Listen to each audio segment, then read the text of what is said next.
When I first picking up running, the biggest lie I told myself was, I'm not a runner.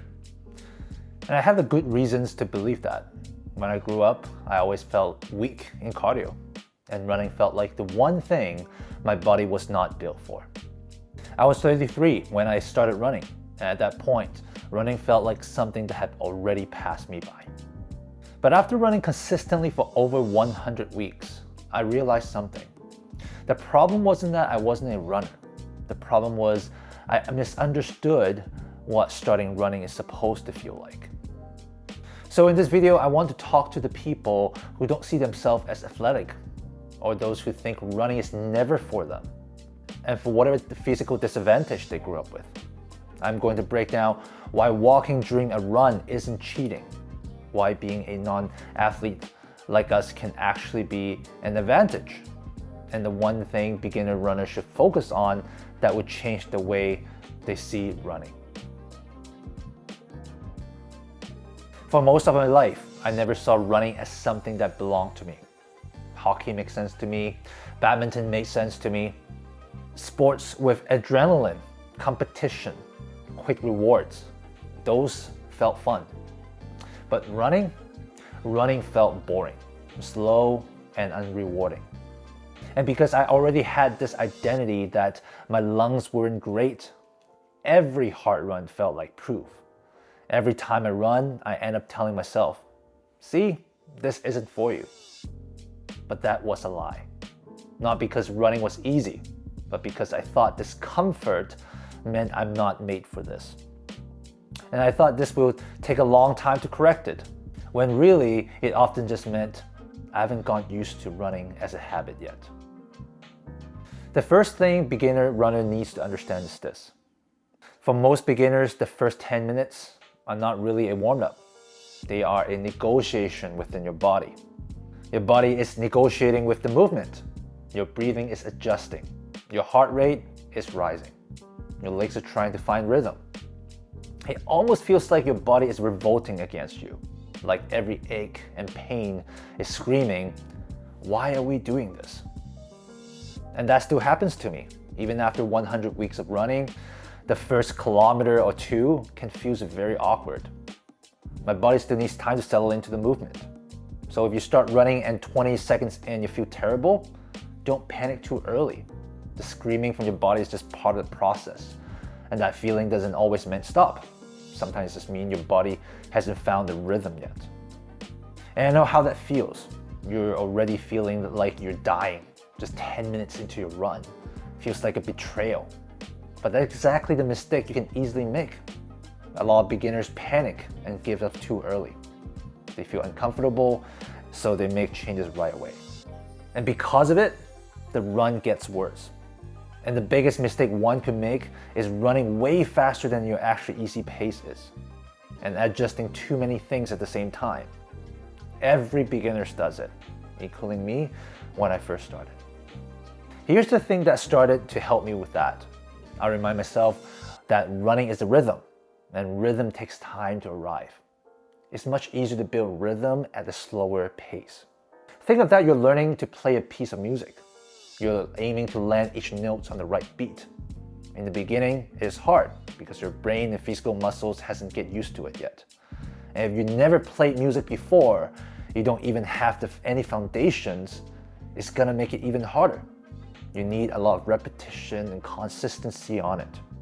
And slowly, you'll be able to land each note, maybe awkwardly throughout, but eventually you'll get better and better, and one day you'll start enjoying playing that piece of music. That sense of achievement of being able to play a full song, that moment when you're able to complete your first 5K without stopping, is way more rewarding than many beginners think. And here's the thing, while you're working towards completing your first 5K without stopping, there are steps you need to get there. One of the most important steps are allowing yourself to stop or walk. Walking or pausing during a run isn't cheating. It's a tool you use to help your body adapt. When you learn to play a piece of music as a beginner, you don't play a whole song right away. You play it by parts. You get good at one part, move on to the next one, and get good at that. Eventually, you piece them together and play as a whole. Running is kind of very similar to that. When you're training to run the whole 5K and you can only run 2K without stopping at your current ability, the bridge to 5K could involve some walking, some pausing. That's totally normal. Remember this, the most important point of running is not to prove how long you can suffer continuously. The point is to maintain the right effort for long enough that your body can adapt and get better. If walking helps you to keep that effort, then walking is part of the training. If the goal of your run today is 45 minutes with a controlled effort, then it doesn't matter if you run the whole thing. What matters is, did you keep the effort as controlled as possible? Did you finish the session feeling like I could do this again? If so, that's a real win. Because if you force yourself to stop non-stop and you have to destroy your body to do so, and as a result, you overstrain your body and you don't run again for another 2 weeks, that's not better. And it's certainly not the right training for your body. And for me, even now, after running 100 weeks, I still walk sometimes. And if I'm under-recovered, if my heart rate is drifting, if the day is hotter or my body feels off, I'll walk. Not because I'm lazy or I'm not a runner. It's because I'm managing effort. And that's the skills every runner needs. And here's another point most beginner runners don't hear from others. If you've never been athletic or never exercised regularly, that can actually be an advantage. Because you don't have as much ego to unlearn. Athletes who used to be good at sports, they struggle with something different. They remember what their body used to do, so they run too fast. They push too hard. They compare every run to how they perform in other sports they used to play. And they can't stand being slower than other pro athletes. So they keep chasing a number that their body can't hold. But you are not trying to become a pro runner. You just want a better body and you want to have a clean starting point. You can learn to respect recover early. You can learn to build consistency before chasing performance. And without having to unlearn, that helps you become a better runner faster than those who have an athletic background. The last thing beginners get wrong is they misunderstand up and downs they will face throughout this running journey. When you're new, the mental and physical up and downs can be very daunting. Because after 1 week into building this running habit, you feel motivated, you feel proud of yourself. But after your second week, you start feeling soreness, the fatigue, and you start discovering the inconvenience this habit gives you. You have to start making changes in your daily life to maintain it. And by week 3, your brain will start to ask, why am I doing this? Why do I have to sacrifice so much? That's where a lot of people quit. Not because they can't run, because they didn't respect the dip of this process. So instead of committing to just one run at a time or 1 week at a time, commit to this habit 1 month at a time. Give yourself a 4-week cycle and expect resistance from your body.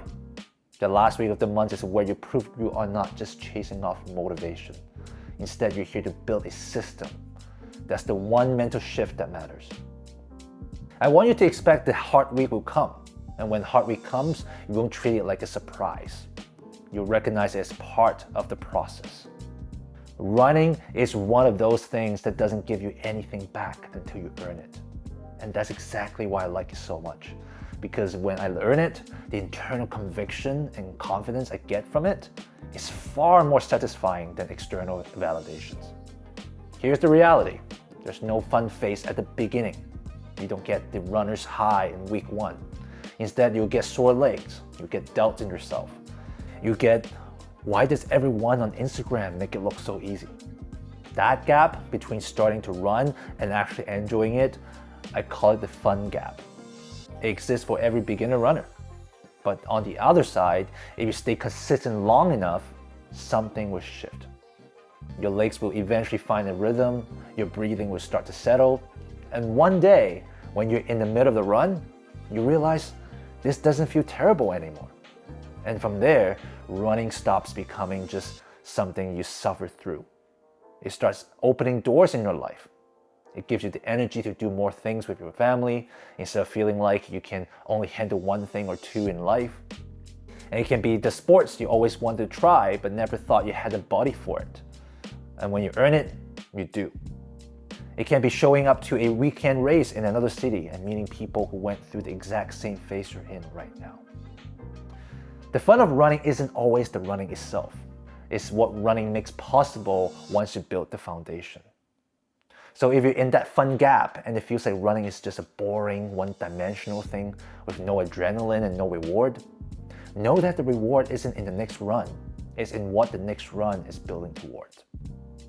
Here's the last thing I want to talk about in this video, and this is huge and common thing for beginner runners. The pace you're chasing after can be a trap. Over-focusing on pace will stop you from making progress. Not because pace is useless, but because pace does not always reflect effort. You can run a 7-minute kilometers a week and it feels easy, and then next week the exact same pace can feel terrible. Why? Well, it could be bad sleep, stress, heat, poor recovery. Your body is just different that day. So if you lock on the pace you want to train for too early, you can accidentally turn an easy run into a hard run. And that's how beginners start hating running. So instead of pace, just focus on effort. Ask yourself during a run, can I talk and finish a sentence without gasping? If the answer is no, then you're going too fast. Here's a few more important questions you can use to replace the pace you need to run it. Can I breathe comfortably? Can I keep the rhythm steadily?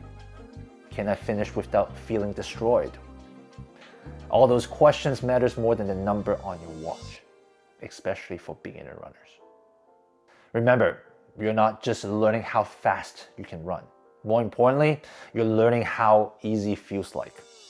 This took me months, and honestly, probably over a year to really understand this concept. I really don't want you to have to go through what I did. So if you've never been athletic and you want to start building a running habit, don't just start by asking, how long or how fast should I run today? Build a simple plan and ask, can I show up consistently for a month? Can I survive the first 10 minutes without panicking? Can I walk throughout the plan without feeling ashamed? Can I keep the effort easy enough so I can continue? That's how you start. All the points I just shared are reasons why I started this channel.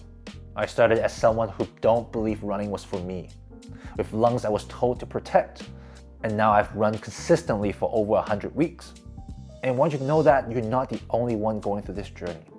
And I'm here to show you the good and the bads, and life you can build on running, being a non-athlete.